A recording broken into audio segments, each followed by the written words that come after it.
Hey guys, LevelCap here, and this week in gaming, Microsoft is reversing course on a widely criticized price hike, Vicarious Visions has been moved to a new role at Blizzard, Cyberpunk 2077's first big update of the year arrived, and much more. Microsoft is reversing their Xbox Live price hike. They recently announced that they would be effectively doubling the service's cost from $60 a year to $120 a year. The price change seemed like an attempt to incentivize Xbox Game Pass over Xbox Live. Whatever Microsoft's intentions were, it was universally criticized by Xbox users and the media. In response, Microsoft has reverted the price changes and will add free multiplayer for free-to-play games in the coming months. This means you don't need Xbox Live to play multiplayer titles like Fortnite. The whole situation reeks of bad planning. Anytime services like Netflix or Amazon raise their subscription fees, there's a wave of boycott campaigns and outraged customers taking to social media, and those price hikes are rarely above 5 or 10%. So for Microsoft to think that doubling the price of Xbox Live would go any way but poorly is kind of funny. Whether they didn't see it coming or just did it on purpose for whatever reason, the result is Xbox owners are getting a better value service in the long run. Dropping the Xbox Live requirement to play free-to-play games is a pretty big deal. Having to pay a network fee to play free games was always frustrating, and even Sony have dropped their PlayStation Network requirements for most free-to-play titles. Vicarious Visions have been absorbed by Blizzard and will reportedly work on the Diablo 2 remake. The studio developed the smash hit Tony Hawk Pro Skater 1 and 2 remake last year. It got rave reviews from both critics and players while revitalizing a franchise that was quite literally doing more harm than good to itself with every other release. As for why Blizzard chose to transition the studio to support staff, I guess it makes some sense. The Tony Hawk Pro Skater remake was a nearly perfect recreation of the original game while also being a modern adaptation of their gameplay, visuals, and content. Blizzard has hit some serious roadblocks with their remakes and remasters recently, the most notable being the Warcraft 3 Reforged launch. That remake crashed and burned in spectacular fashion. Not only did it not live up to the expectations set by Blizzard's marketing, its launch killed support for the original game, effectively destroying 19 years of community-made modes and content. The whole fiasco resulted in Blizzard removing Reforged developers from the project. At least with the Tony Hawk franchise, Vicarious Visions clearly understood what a remake or remaster should be and how to do it. But that's probably because many of the studio's employees are former Neversoft staff, aka the original studio that made the Tony Hawk Pro Skater games. How they'll handle remaking Diablo 2 is anyone's guess. Cyberpunk 2077's first big patch of the year is here. While it's not the massive overhaul players have been waiting for, it reportedly lays the groundwork for the game's eventual improvement. The bulk of the patch notes address quest bugs and could halt progress. There's also some big memory usage improvements for various systems like characters, navigation, foliage, the minimap, street traffic, and more. The other big fix is further improvements to the save file size issue that could corrupt your saves. The developers have stressed multiple times that the game's first two significant patches would work in tandem to improve the game.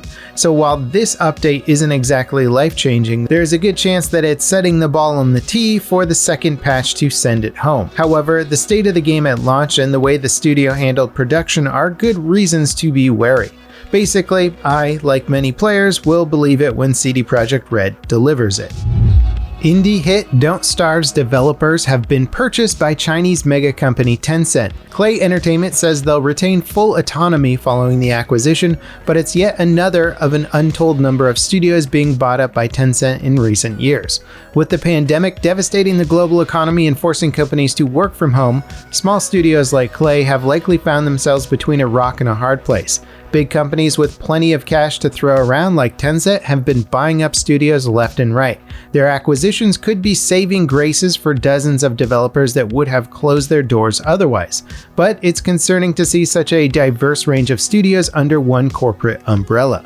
Companies like Tencent, Microsoft, and Activision don't buy smaller studios just for the novelty of having cool indie games in their portfolio. They do it to get a foothold on segments of the market they don't already have control over. In Klei's case, they have already been working with Tencent for a long time and felt they were the best company to get bought out by. Being bought out by Tencent almost certainly guarantees a smooth entry into the Chinese market, the world's largest and fastest growing entertainment population.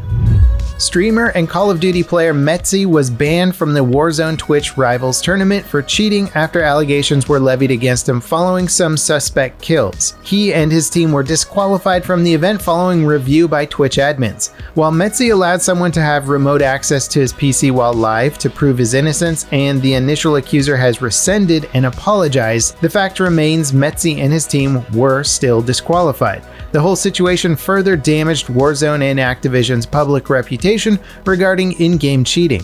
Since the Battle Royale launched in 2019, cheaters have been a widespread problem. Activision have taken legal action against major cheat providers, but others keep popping up in their place. It's gotten so bad, many claim the game has no anti-cheat system in place at all.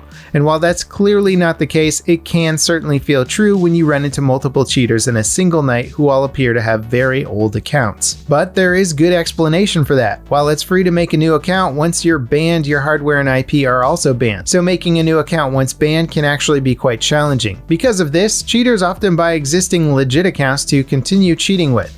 This avoids hardware detection and also makes cheating harder to detect, as these accounts have a history of legitimate stats and gameplay. Warzone is one of the world's most popular games and it's free to play. Being a battle royale means there's a low probability of winning a given match. Combining all these factors make Warzone one of the biggest targets around for cheat developers. That means there are thousands of cheat developers out there working night and day to reverse engineer Activision's anti-cheat system and detection methods. No matter how good Activision engineers are, it will always be an uphill battle. That being said, I think we all expect Activision to do better for the sake of the game's future. If a streamer like Metzi can get banned while playing in a $250,000 tournament while live, I think that speaks volumes about the game's viability as a competitive title both in the esports scene and for everyday players around the world. Apex Legends Season 8 was revealed in grand fashion with 2 trailers showcasing the game's new hero Fuse and previewing some of the map changes coming to Kings Canyon. Expect large-scale destruction across the map with Fuse's downship as a key location of interest. As for Fuse himself, he'll have a tactical ability that lets him fire a grenade, an ultimate missile launcher with a burning AoE, and a passive ability that lets him stack grenades in his inventory. As for new weapons so far, just one has been revealed. It's the 3030 Repeater, which is a lever-action rifle that uses heavy ammo. The System Shock reboot is finally making some real progress. Pre-orders will go live next month alongside a playable demo. The project was originally funded back in 2016 on Kickstarter. Since then, it's gone through something of a development hellscape. The studio went from doing a simple remake to reimagining the entire game, trying to secure a publisher, switching engines, and refocusing the project back into a straight remake. But that all seems like it's behind them, and the game is actually on track for a launch sometime in the not-so-distant future. Expect the demo and pre-orders to go live toward the end of February. Before we go on to our final story this week, a big thank you to everyone for subscribing and following us on social media. We're proud to say 60% of our views come from subscribers. If you're still on the fence, I hope today's video has earned your support. And if so, don't forget to hit the bell icon and follow us on Twitter for the latest news and updates. Microsoft Flight Sim's next world update has been delayed by about a week. The update revamps the UK region with improved buildings and more accurate terrain. Previous world updates have been very impressive to say the least. The delay for this one stems from it being an updated process that uses new data and requires new tools. Again, the delay is only for a week, so it's not really a huge deal or anything. It will be a free update for all players. And that wraps it up for this week in gaming. As always, guys, thank you so much for watching. I hope you enjoyed, and I'll see you next time. This is LevelCap signing off.